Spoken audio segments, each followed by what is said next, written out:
이 예레미야 애가는 맨 처음 시작하는 말이 에카라는 그런 말입니다. 애가라는 말이 에카라는 그런 단어로 시작합니다. 요즘 원래 의미로 따지면 어찌하여 이런 의미인데 좀 우리식으로 이렇게 좀 바꿔서 말하면 어째 이런 일이 뭐 이런 식이죠. 그렇게 탄식하면서 어찌하여 이런 일이 도무지 알 수 없는 받아들이기 어려운 이런 끔찍한 고통과 이런 슬픈 일이 우리에게 닥쳤는가 이렇게 탄식하는 말로 시작된 에레미야 애가입니다. 이스라엘의 멸망과 예루살렘 성전의 파괴 그 처참한 결과에 대한 슬픔과 고통을 노래한 말하자면 장송곡 같은 그런 노래입니다. 영어로는 lamentation인데 lamentation이 바로 장송곡을 lamentation이라 하죠. 애가 슬픈 노래, 추모곡, 장송곡 이런 말입니다. 수많은 사람들이 목숨을 잃었고 또 수많은 사람들이 포로로 끌려가고 완전히 파괴된 그 폐허 속에서 그 파멸의 원인을 생각하면서 하나님께 소망을 찾으려고 애쓰고 분투하는 그런 이 시인의 노래입니다. 2장에서도 계속해서 우리 1장에서 살펴봤던 그 슬픔 그거를 계속해서 한번 살펴보겠습니다. 2장은 크게 나눠 세 부분으로 나눕니다. 1절부터 9절까지 그리고 17절까지 이렇게 세 부분을 나눠봅니다. 물론 이제 나누는 방식에 따라서 다양하게 나눌 수가 있습니다. 제가 가진 성경에 보면 큰 동그라미가 1절부터 9절, 10절 다음에 11절에 큰 동그라미가 이렇게 나와 있는데 10절까지와 11절부터 끝까지를 이렇게 나눴습니다. 그렇게 볼 수도 있고요. 1절부터 9절까지 그리고 10절부터 17절까지 그 다음에 18절부터 22절까지 그렇게 세 부분으로 나눠봅니다. 앞에 1장에서 그들이 당한 이 고통스러운 이 파멸은 자신들의 죄 때문에 그리고 하나님의 진노 때문이라고 말했습니다. 1장에서 8절, 9절, 14절에서 자신들의 죄에 대한 이야기가 나왔고 하나님의 진노 그게 12절, 13절에 나왔습니다. 그러나 그러한 하나님의 그 진노 앞에서 하나님은 의로우시다라고 18절에서 받아들였습니다. 고통스러운 상황 속에서 주변의 옛 친구들과 동맹들, 특별히 이집트에 대해서 배반을 당하고 조롱을 당하는 그런 일들을 더욱 아파하면서 그렇게 탄식합니다. 2장에서는 이 이스라엘의 패망의 원인을 좀 더 구체적으로 말하고 있습니다. 이스라엘의 상황을 또 냉정하게 관찰하면서 독자들에게 이러한 슬픔의 원인을 스스로 파악할 수 있도록 독자들이 파악할 수 있도록 그렇게 하였습니다. 그래서 하나님의 심판을 하나님의 진노에서 찾고 있습니다. 지난번에 말씀드렸듯이 이 에레미야 애가는 계속해서 이 바벨론 포로로 갔을 때부터 계속해서 이거는 유다의 멸망 그것을 돌아보면서 해마다 읽던 그런 성경책이고요. 그 이후에도 계속해서 이 아브월 9일 로마 제국에서 성전이 파괴된 것도 그날입니다. 그 이후에 계속해서 유대인들의 불행한 일들이 그때 일어났기 때문에 아브월 9일에는 지금도 계속해서 읽는다 그랬습니다. 그 슬픈 이야기를 왜 자꾸 읽는가? 그 슬픈 이야기를 통해서 자기 자신들을 돌아보고 현재를 돌아보는 거죠. 현재 자기 자신들을 돌아보고 그때 멸망했던 원인을 지금 가져와서 자기들을 비춰보는 것입니다. 그때 하나님 앞에 죄악을 범하였고 하나님이 진노했기 때문에 그런 불행을 당했는데 지금 우리는 어떤가? 이것이 이스라엘 사람들이 이거를 계속해서 반복해 읽는 이유입니다. 오늘 우리가 바로 이 에레미야 애가를 읽는 이유도 그런 관점에서 우리가 봐야 되겠습니다. 사실 에레미야 애가 지금 오늘 세 번째인데 저도 상당히 부담스럽습니다. 너무 이렇게 암울하고 답답하고 슬픈 이야기이기 때문에 슬픈 이야기를 우리 성도님들하고 어떻게 나누어서 어떻게 이거를 하나님 뜻을 우리가 찾을까, 그래 상당히 많이 부담스러운 게 사실이거든요. 그런데 왜 하나님은 이거를 우리에게 성경으로 이렇게 해놓으셨을까요? 우리가 일반적으로 이 애가는 잘 설교 때 잘 안 쓰는 이유가 이런 무거운 주제이기 때문에 그렇습니다. 그렇다고 해서 이게 성경이 아닌 것도 아니고 하나님께서는 읽게 하셨는데 오늘 이 2장을 보면서 2장은 1장보다 훨씬 더 무거운 그런 이야기인데 보면서 하나님의 마음을 우리가 한번 살펴보면 좋겠습니다. 2장에서 보면 1절에서 앞으로 전개될 내용을 요약적으로 서술하고 있는데 1장 1절과 비슷하게 이렇게 되어 있습니다. 1장 1절에서도 그랬죠. 1장 1절에서는 과거와 현재를 대비하면서 이 예루살렘의 모습을 비교를 했습니다. 과거에는 1장 1절에 보면 과거에는 열국 중에 큰 자였는데 지금은 어떻다고 그랬어요? 과부와 같다 그랬어요. 과거에는 공주 같았는데 지금은요 강제노동하는 사람, 이런 식으로 대비를 하면서 그때 영광, 아름다움 이런 것과 비교되는 너무 초라한 현재를 대비를 했습니다. 2장 1절에서도 그렇습니다. 딸 시온은 슬프다, 주께서 어찌 그리 진노하사 딸 시온을 구름으로 덮으셨는고. 구름으로 덮어버리시니까 어둡고 캄캄한 그런 거죠. 그 다음에 계속해서 나오는 말씀이 이스라엘의 아름다움을 하늘에서 땅에 던지셨으며, 하늘에서 땅에 던졌다, 이거는 내팽개 쳤다라는 뜻입니다. 그죠? 하늘에서 예루살렘의 아름다움이 하늘에 이를 정도로 이렇게 아름다웠다는 거죠. 영광스러웠다는 거죠.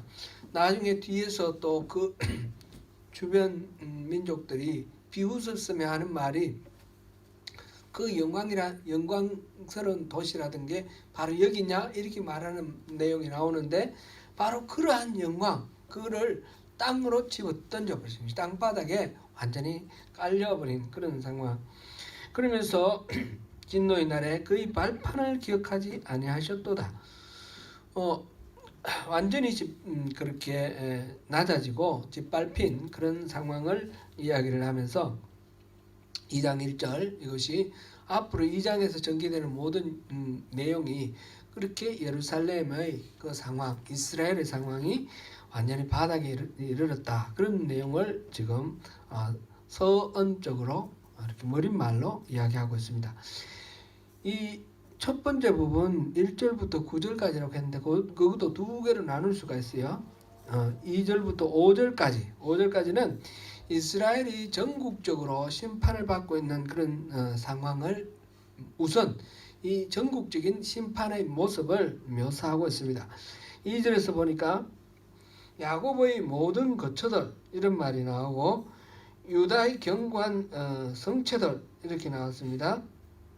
나라와 그 지도자들, 이거는 이제 예루살렘 하나만 말하는 것이 아니라 이스라엘 전체를 말하는 것이고, 그것이 삼키시고 그 거처들을 삼키셨다, 삼키셨다. 이 삼켰다라는 말의 뉘앙스가 있지 않습니까? 꿀꺽 삼켜버린 거, 흔적도 없이 그냥 그 삼켜버리시는 그런 것처럼 야곱의 모든 거처들을 없애버렸다는 거죠. 그리고 딸 유다의 견고한 성체들을 허물어서 땅에 엎으셨다 이렇게 표현을 했습니다. 그리고 나라와 유다 이 전체 나라와 그 지도자들을 욕되게 하셨다 이렇게 말합니다. 전국적으로 이렇게 하나님께서 이렇게 이스라엘을 엎어버리시는 그런 상황입니다. 3절에서는 맹렬한 진노로 이스라엘 모든 뿔을 자르셨으며, 뿔이라는 것은 힘과 능력, 권세 이거를 나타내는 말인데 그거를 잘라버렸다는 거죠. authority 이거를 무너뜨렸다는 그런 것입니다. 그의 오른손을 뒤로 거두어 들이시고 그랬는데, 이 오른손은 하나님의 오른손, 이 강한 능력, 힘을 상징하는 오른손입니다. 그래서 오른손으로 이스라엘을 늘 지켜주시고 보호해 주셨는데 그걸 뒤로 감추어 버리셨어요. 이제 더 이상 안 돌봐준다는 그런 말씀이죠. 이스라엘에 대한 모든 보호와 그 인도를 거둬들이셨다는 것입니다. 그리고는 맹렬한 불로 야고보를 불사르셨다. 완전히 불태워버리신다. 지금 이제 예루살렘이 완전히 폐허가 되는 그런 광경을 이렇게 표현했습니다. 4절을 보시겠습니다. 원수같이 그의 활을 당기고 대적처럼 그의 오른손을 들고 서서 눈에 드는 모든 사람을 죽이셨으며 딸 시온의 장막에 그의 노를 불처럼 쏟으셨도다. 실질적으로 예루살렘이 멸망한 것은 바벨론이 침략해 와서 바벨론 군대, 느부갓네살의 군대가 예루살렘을 멸망시켰습니다.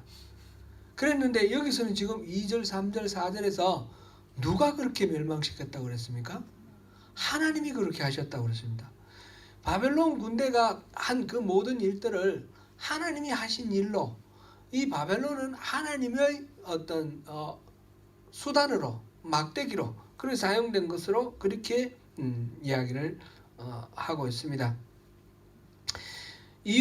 그 이유는 바로 하나님이 진노하셨기 때문이다. 그렇게 나옵니다.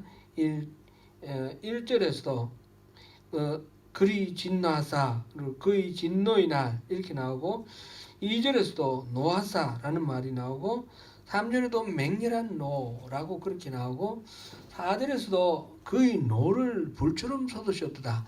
계속해서 하나님의 노, 진노 이 말이 언급되고 있습니다.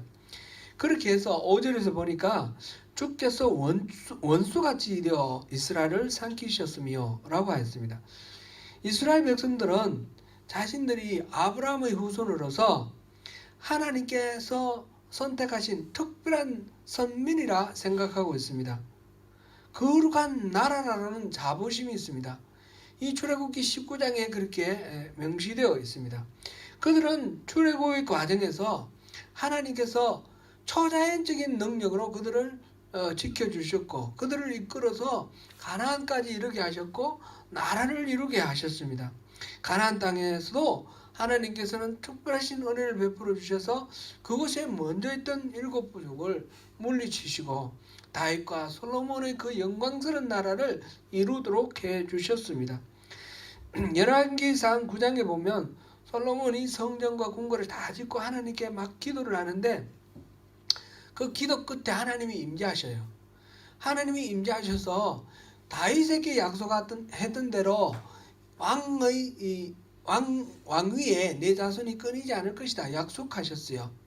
그랬는데 그러니까 유대인들 이스라엘 사람들은 하나님이 우리를 지켜주시고 하나님이 언제나 우리의 백그라운드라고 생각했습니다.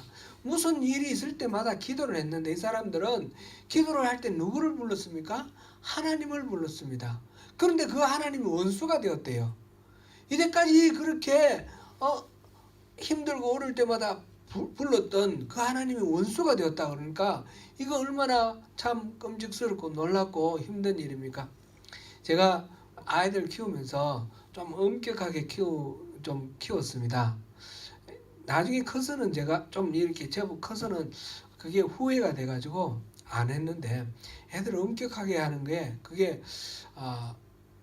저의 경우에는 그건 안 좋았던 것 같아요.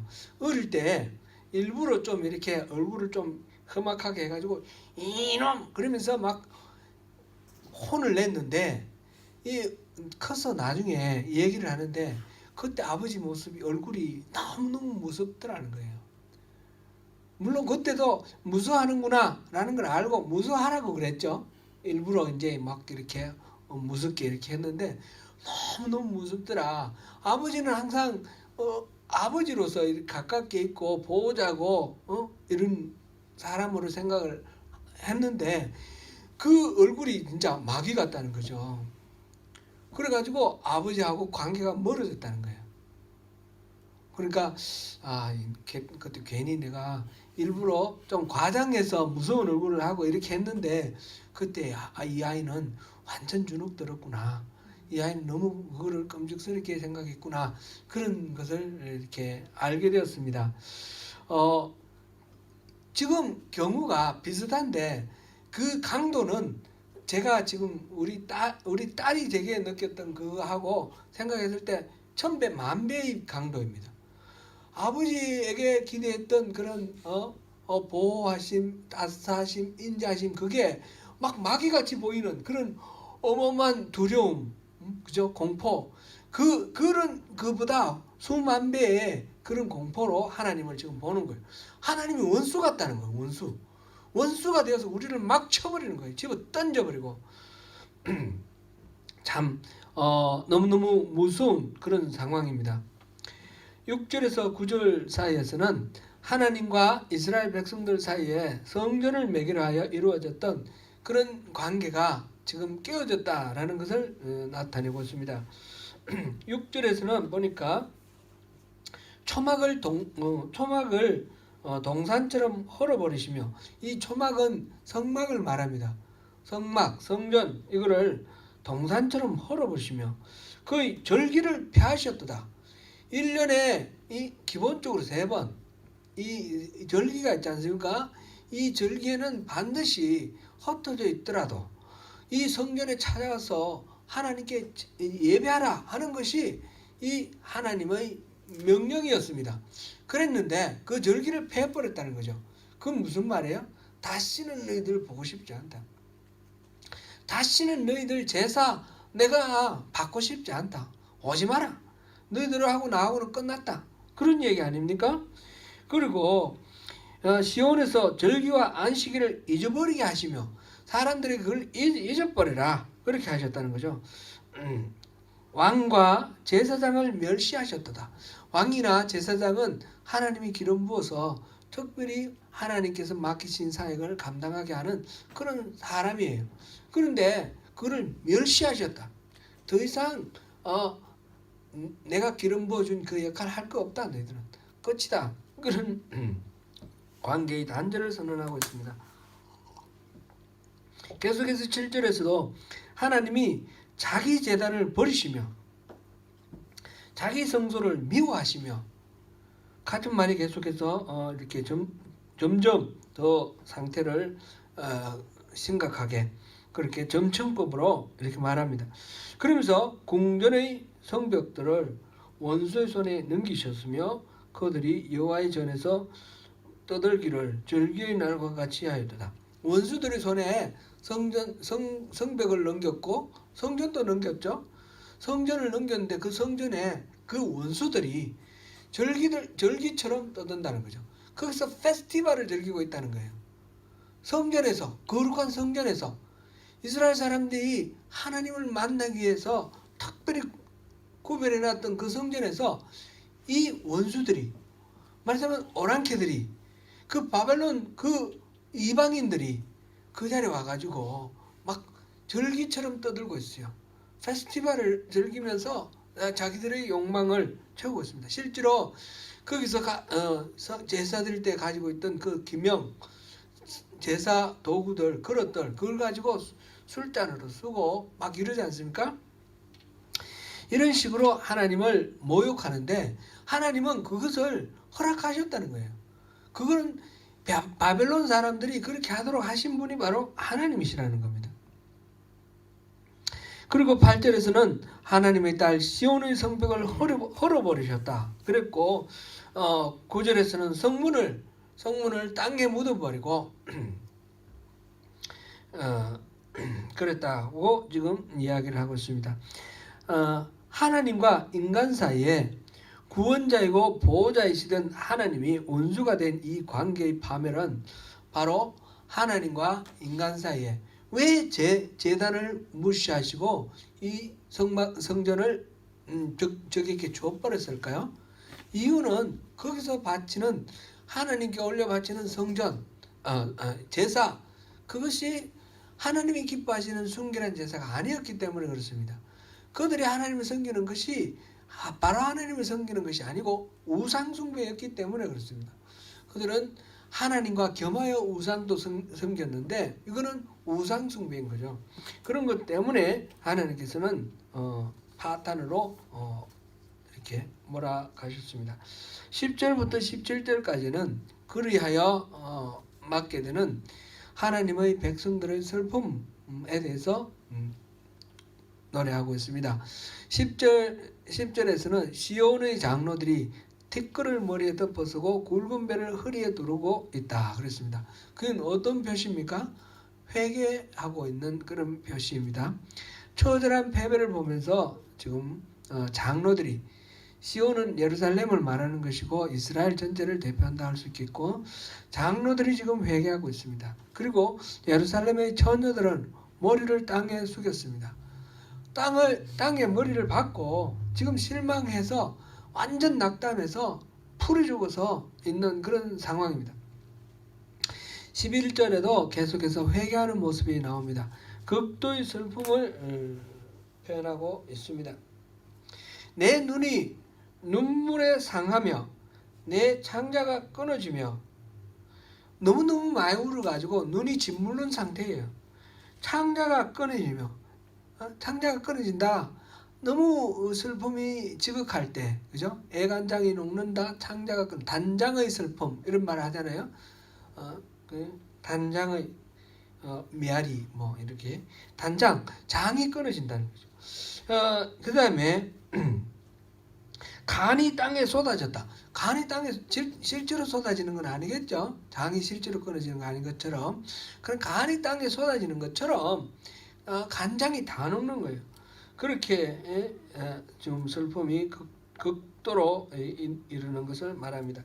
이는 딸 내 백성이 패망하여 어린 자녀의 젖 먹는 아이들이 성읍 길거리에 기절함이로다.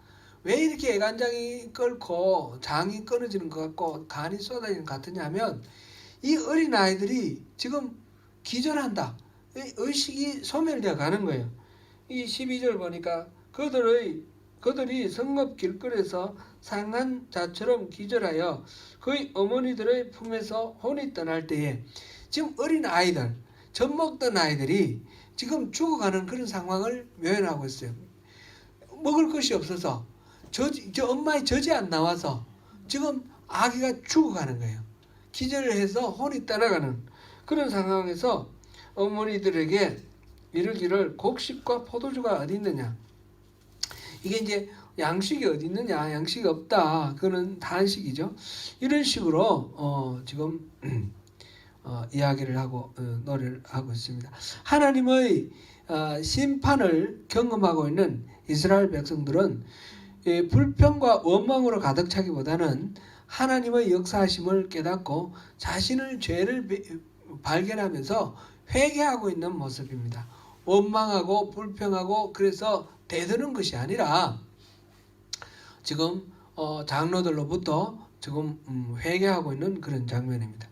12절부터 17절은 계속해서 이스라엘이 당하고 있는 수치스러운 모습을 여러 가지로 표현하고 있습니다. 지금 아기들이 젖 먹는 아기들이 죽어가는 모습 11절 끝부분에서 12절까지 나왔고요.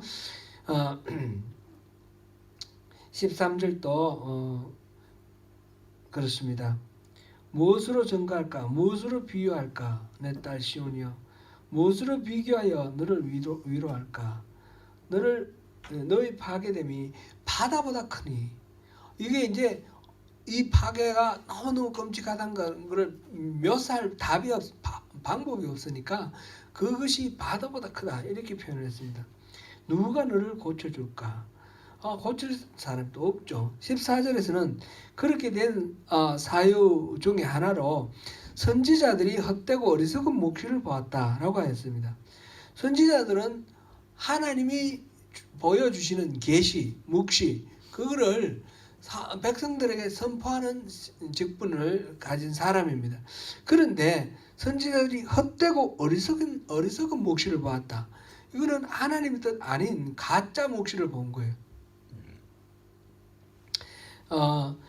선지자가 하나님의 계시를 잘못 전달하거나 받지도 않은 계시를 자의적으로 전달하는 것은 이스라엘 백성들을 멸망으로 이끈 그런 촉매 역할이 되었습니다. 오늘날도 하나님의 뜻이다, 하나님의 말씀이다 라고 하면서 하나님의 말씀을 전하는 것이 하나님의 뜻을 전하는 것이 아니라 자기의 생각, 자기의 주관을 그렇게 주장하는 그런 경우들이 너무너무 많이 있습니다.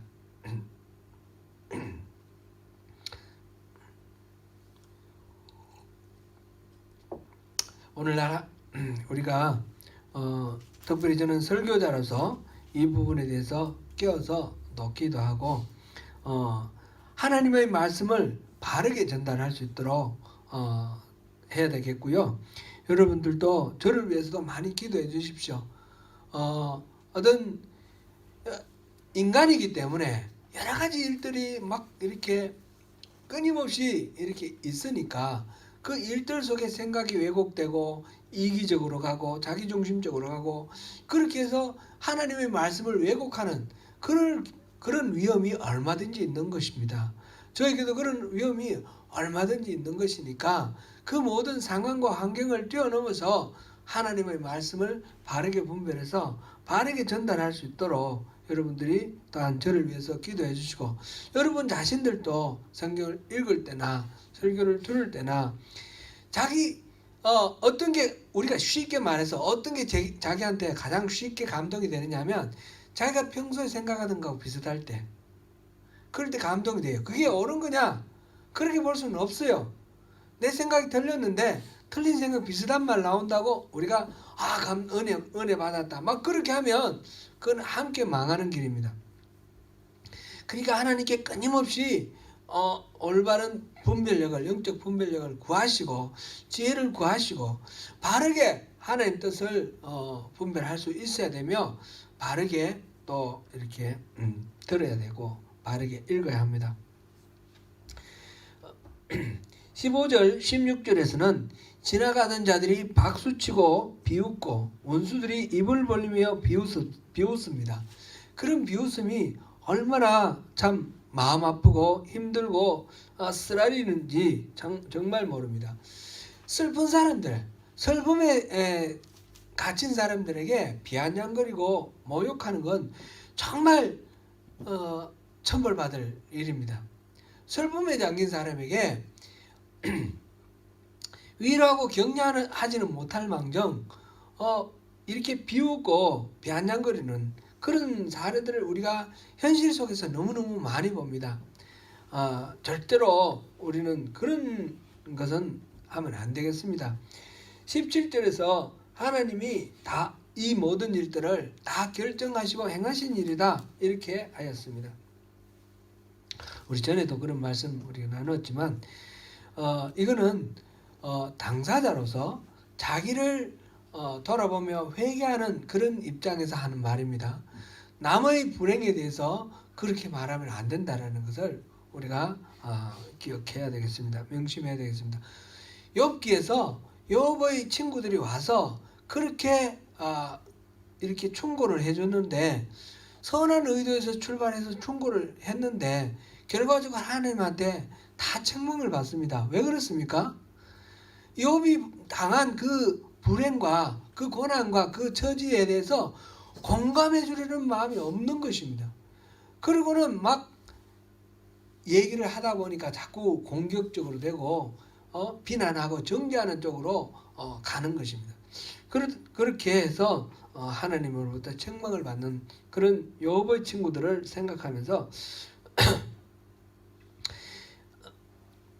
슬픔, 고난 여기 비극 속에 있는 사람들에게 지금 예레미야 애가를 전체를 우리가 다 통과를 하면서 결론을 얻어야 되겠지만, 그것은 이 어떤 사실은 그 엄청난 슬픔이나 이 고통은 말로 위로할 수도 없는 것이고 말로 그것이 해결이 되는 것도 아닙니다. 내가 같이 공감한다고 해서 그 슬픔이 나눠지는 것도 아닙니다. 그런데 그런 거를 그러면 우리는 아무것도 할 수 없으니까 그냥 넘어가야 할 거냐? 그것도 아닌 것입니다. 그 슬픔을 어떻게 할 것인가? 어떻게 함께 견디면서 함께 그 슬픔을 이렇게 겪어갈 것인가? 견디고 겪어갈 것인가? 그것을 이 애가를 통해서 우리가 찾아야 할 주제인 것입니다.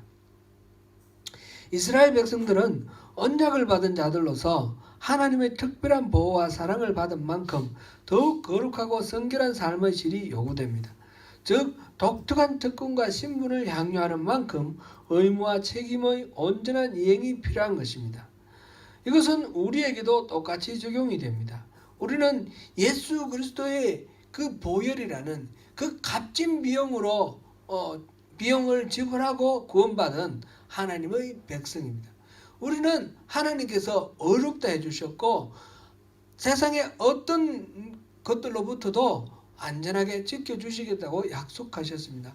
그렇게 선택된 하나님의 백성이면 그 하나님의 백성답게 우리가 거룩하고 성결한 삶을 살아야 하는 것입니다.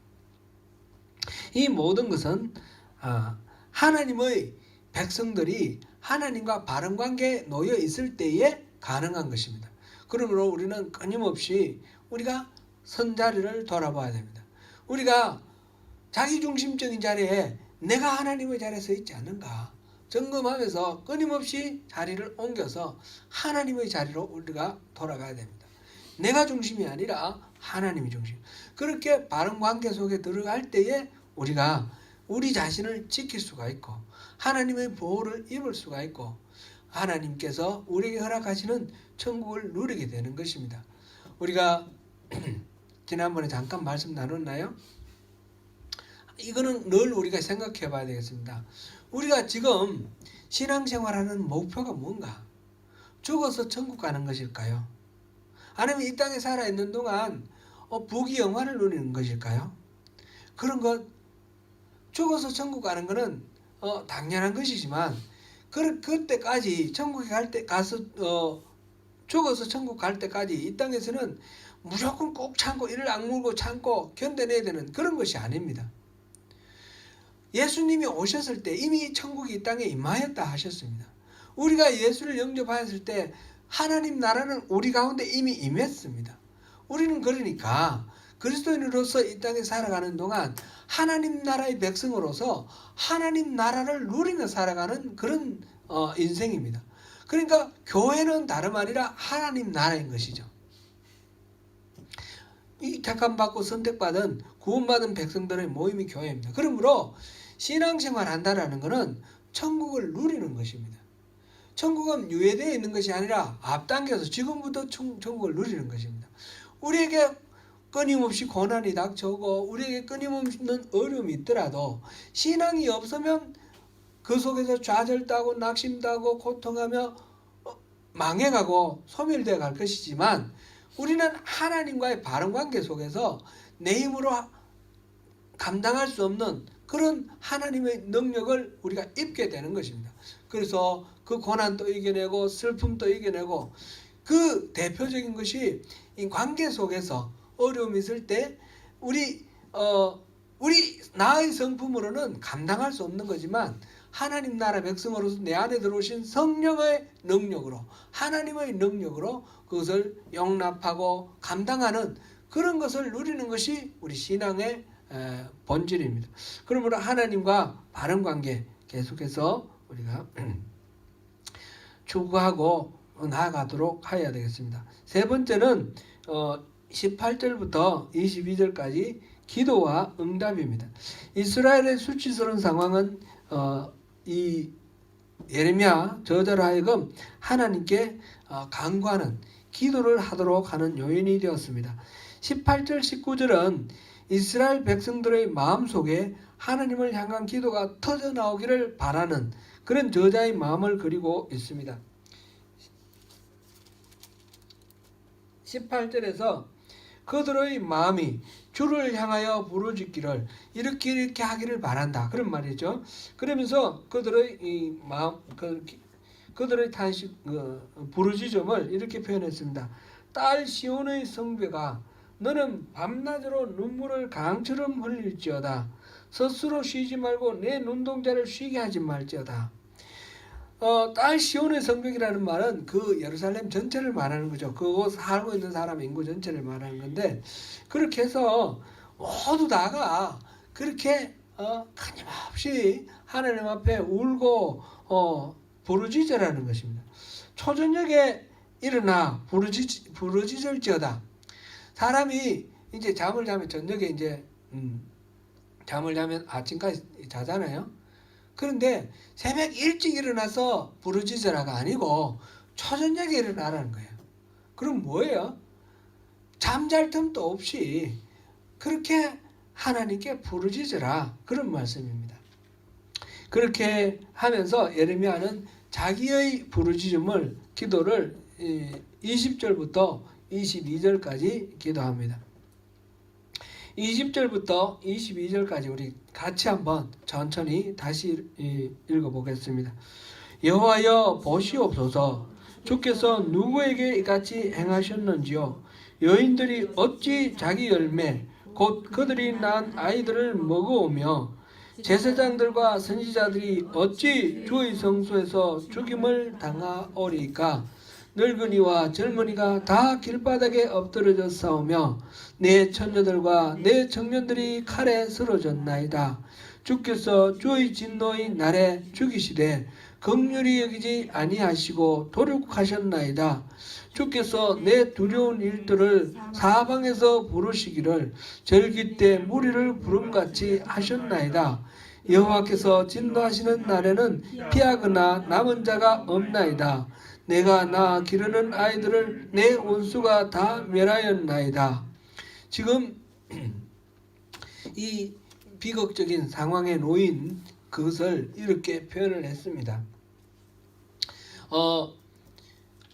예루살렘에서 지금 벌어진 이 사태 중에 가장 끔찍한 두 가지 참사가 있습니다. 그것은 사람을 잡아먹는 일을 하고 또 하나는 신성모독하는 일입니다.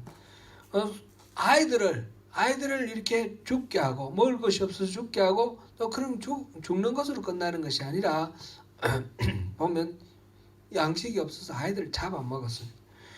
이런 일, 아이들을 잔인하게 죽이거나 또는 이렇게 하는 일들, 이거는 인간에 대한 가치가 완전히 무시되었다는 거죠. 생명에 대한 가치가 완전히 그 가치를 잃어버렸다는 그런 표시입니다. 지금 또 제사장이 죽고 하나님이 주의 성소에서 죽임을 당하는 것, 이거는 하나님에 대한 제사, 이것 자체가 이제 더 이상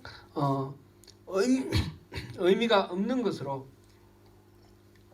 하나님과의 관계의 단절을 전가하는 것입니다. 인간의 육신과 정신에 그리고 나라와 민족에 일어날 수 있는 최악의 참사가 바로 거기에서 일어났습니다. 고통의 극한입니다. 지금 늙은이와 젊은이가 쓰러졌고 처녀들과 청년이 쓰러졌습니다. 하나님께서 진노하셔서 긍휼히 여기지 아니하시고 도륙하셨다 그랬습니다. 무참하게 살육하셨습니다. 주께서 내 두려운 일들을 사방에서 부르시기를 절기 때 무리를 부름같이 하셨대. 절기가 되면 사방에 있는 사람들이 쏙 몰려옵니다. 이 예루살렘이라는 작은 도시에 막 100만 명이 몰렸다고 그랬어요. 헛되지 멀리 있던 사람들이 막 몰려왔어요. 이거는 누가 오라 해서 온 것도 아니고 그냥 모르는 사이에 쏙 몰려오는 겁니다. 음식 설탕 뭐 이런 거 떨어 놓으니까 우리 부엌에 보니까 개미들이 막 몰려오던데요. 이거 어디서 몰려오는지도 모르게 막 몰려와요. 지금 나쁜 일들이 계속 일어나는 것을 절기에 사람들이 몰려오는 것으로 비유를 했어요. 저는 이 나쁜 일들이 몰려오는 것을 바닷가의 파도로 이렇게 자꾸 머릿속에 이렇게 이미지화되어 있습니다. 바닷가에서 파도를 보면 하나 오고 두 오고 그거 끝나는 게 아니에요. 그죠? 계속 밀려와요. 조금만 오면 그만인가? 아닙니다. 계속해서 밀려옵니다. 우리 인생에서도 그런 거 아닙니까? 파도가 한 가지만 밀려오고 이 고비 넘기면 이제 괜찮아지겠지. 그런 거 없습니다. 인생에서는. 그렇죠? 고비는 끊임없이 옵니다. 끊임없이. 이번에 이 고비 한번 넘겨봐라. 그러면 괜찮아질 거다. 그랬는데 또 몰려옵니다. 또 새로운 고비가 또 다가옵니다. 이런 식으로 끊임없이 몰려오는 것을 지금 묘사하고 있습니다. 하나님의 진노는 너무 슬프고 끔찍스럽고 무섭습니다. 그러나 지금 이 에레미야 이 저자는 이것을 달게 받아들이고 있습니다. 그러면서 그것을 이 끔찍스러운 거, 이 모든 불행이 하나님의 진노에서 비롯되었습니다. 이렇게 말하는 것 자체가 여기에서 지금 3장에 가서 또 나오겠지만 여기에서 하나님에 대한 소망을 품고 있기 때문에 이렇게 말하는 것입니다. 우리가 하나님의 진노를 생각할 때는 하나님 화가 나고 마치 우리가 화가 났을 때 막 화를 부리고 결기를 부리고 신경질을 부리는 것처럼 그렇게 하나님을 생각하는데 하나님은 그렇게 부리는 것이 아닙니다. 하나님이 진노하시고 분노하셨다는 것은 우리가 진노하고 분노하는 것하고 차원이 다른 겁니다. 되돌릴 수 없는 그런 절망을 불러일으키는 것이 아니고 지금 보면 그런 것 같이 보여요. 그죠? 예루살렘이 완전히 멸망해버리고 다시는 되돌릴 수 없는 것 같아요. 그러나 결코 하나님의 마음은 우리의 그 심판으로 끝나는 것이 아니라는 것이죠. 예레미야서 29장 11절에서 13절 우리 한번 읽어보겠습니다. 앞에가 예레미야 아닙니까? 예레미야 29장 한번 찾아보겠습니다. 11절에서 13절까지 같이 읽어봅니다. 시작. 여호와의 말씀이니라. 너희를 향한 나의 생각을 내가 아나니 평안이요 재앙이 아니니라. 너희에게 미래와 희망을 주는 것이니라. 너희가 내게 부르짖으며 내게 와서 기도하면 내가 너희들의 기도를 들을 것이요 너희가 온 마음으로 나를 구하면 나를 찾을 것이요 나를 만나리라. 예루살렘이 완전히 폐하가 되고 그때 포로로 잡혀서 쇠사슬을 발목에 메고 그렇게 끌려간 포로들에게 예레미야가 편지를 써서 보낸 내용입니다. 970km나 된다고 합니다. 그리고 그곳은 우리가 지금 알다시피 사우디아라비아 그리고 이라크 그 지역이 사막입니다. 사막은 아니더라도 완전히 풀 한 폭이 없는 광야입니다. 그런 사막길, 광야길을 갈증과 굶주림, 더위와 추위에 허덕이며 끌려간 그 포로들에게 보내신 하나님의 말씀이 이 말씀입니다. 너희를 향한 내 마음은 재앙이 아니다. 평안이다. 너희의 미래와 희망을 주는 것이다. 너희가 나를 찾으면 나를 만날 것이다. 전심으로 나를 찾으라. 이것이 하나님의 마음이라는 것입니다. 역사적으로 봐서 이들은 예레미야가 이야기한 것처럼 70년 후에 다시 고향으로 돌아와 성전을 세우고 그리고 그 땅에서 계속해서 살 수 있게 되는 것입니다. 완전히 끝나버리는 것이 목적이 아니라 되돌아서서 하나님과의 바른 관계를 세우라는 것입니다. 실질적으로 이 유대인들은 바벨론으로 포로로 끌려간 상태에서 모세 오경을 비롯해서 모든 성경을 정비를 합니다. 열왕기는 바로 끌려간 그 상태에서 기록된 성경책입니다. 그 다음에 여러 성경책들이 바벨론에서 쓰여졌습니다. 다니엘 같은 것이 대표적인 것이고요. 바벨론에 있다가 다시 예루살렘으로 돌아와서 바로 그 직후에 쓰여진 것들이 뭐 에스라, 느헤미야 이런 것들이 있고 역대상하 이런 것이 있습니다. 그리고 그 포로 상태에서 또 예언서로 성경 에스겔도 있고요. 이런 지금 바로 그 이스라엘이 완전히 멸망된 그 상태, 절망적인 상황, 우리 예레미야 애가에서 읽어본 이 처참한 상황 속에서 이 이스라엘 백성들은 하나님을 찾았습니다. 그리고 하나님의 말씀을 발견을 했습니다. 하나님 뜻과 의지를 되찾았습니다. 그래서 그들은 다시 하나님의 백성으로 회복되어 갑니다. 사랑하는 성도 여러분, 오늘도 우리가 처한 상황을 진솔하게 고백하고 하나님의 은혜와 긍휼을 구하며 하나님께로 나아갈 때 진실한 기도로 마침내 하나님의 능력으로 승리하시는 저와 여러분 되시기를 축원합니다.